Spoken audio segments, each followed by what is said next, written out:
expertise, having the appropriate sort of set of resources, and having the right kind of support that would be with him for a journey rather than just execute an initial transaction. Those are sort of some generic challenges that SMEs face when they want to engage in innovation or transformative growth. But those are the challenges that diverse SMEs, particularly SMEs from an ethnic minority business background, face on steroids. It's well established in the literature that ethnic minority businesses don't use mainstream business support to the degree expected. They have challenges when raising finance, and they're not in the networks that matter. I think for a city like Birmingham, and indeed any metropolitan city, those are huge, huge issues. I mean, we talk quite easily about inclusive innovation, inclusive partnerships, but often the inclusive bit, when we actually talk about the substance of what's happening, gets missed.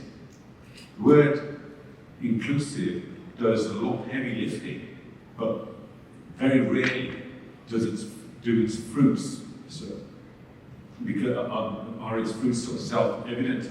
And so, just one stat that I think highlights the magnitude of the challenge. At the moment, Black and ethnic minority firms contribute 25 billion to the economy.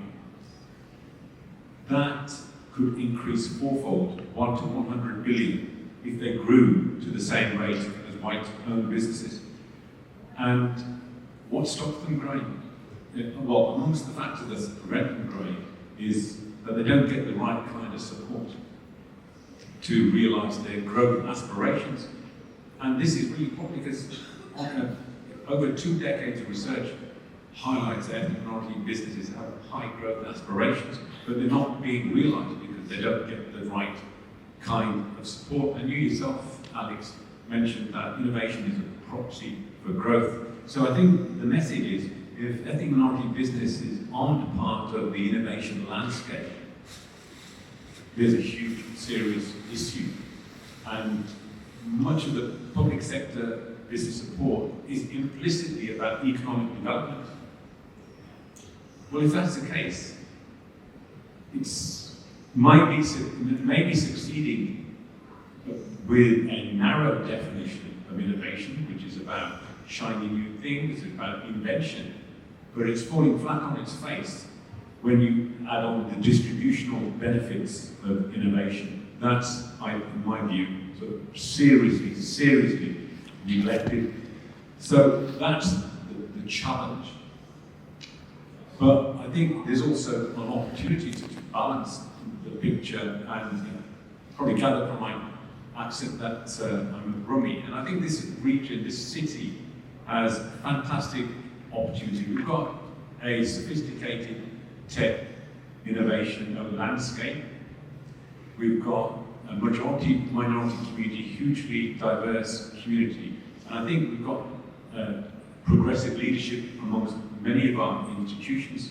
I think the challenge is joining all the dots. So there's a shared commitment, and commonly a shared commitment to inclusive innovation, starting off with a clear idea of what it actually means. And this links to the work we've been doing with Connected Places Capitals at my centre, which is to really bottom out what we mean by this term that's used so glibly, and not only doing it from an academic perspective, and we produced a literature review, but socialising that definition, that approach, so it's shared amongst all of the significant actors in the innovation space.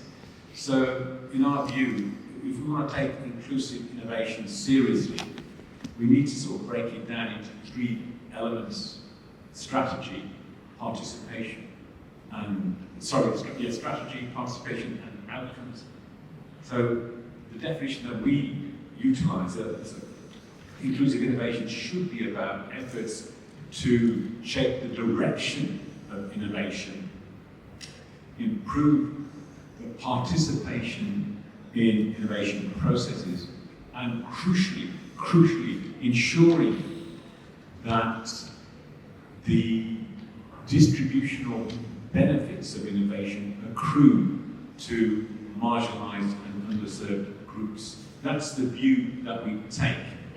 And where we are now with Connected Places, Catapult, is in that last process of actually socialising that definition. We're working, with our projects led by Andy Cleobury, and we've brought together a number of key stakeholders to work through, well, what does this approach to inclusive innovation actually mean? And that's what we're doing at the moment.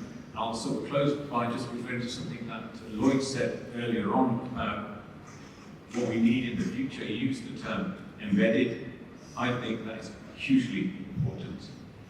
This agenda is characterised by stop-start funding, funding that is directed by particular priorities or a whim of a government minister rather than long-term commitment that it needs. And I think that applies for innovation per se. It applies with particular force for inclusive innovation, because we need those three elements, inclusion in those three elements: strategy, participation, and outcomes evident in our thinking. We need to be part of inclusion, it needs to be part of the strategy. We need to see part of and the thinking, the design thinking. We need to ensure that diverse business and diverse communities are equally represented in the array of activities that innovation entails. And crucially, we need to ensure that the outcomes, the distributional outcomes, work for minority and diverse communities. When we put together our bid, and we thought we could do an inclusive innovation piece of work here, because you get it, so get the academic reviews being great, but we've also Carolina with the work that she was doing, and we've continued that work. So that is like an accelerator, an SME accelerator, but it's not for community groups.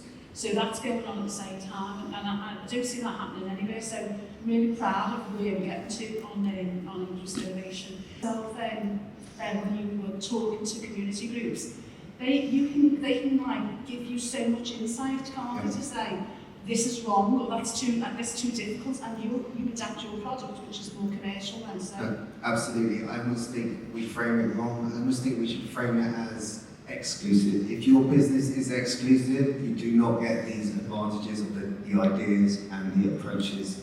And for innovation, that is dreadful.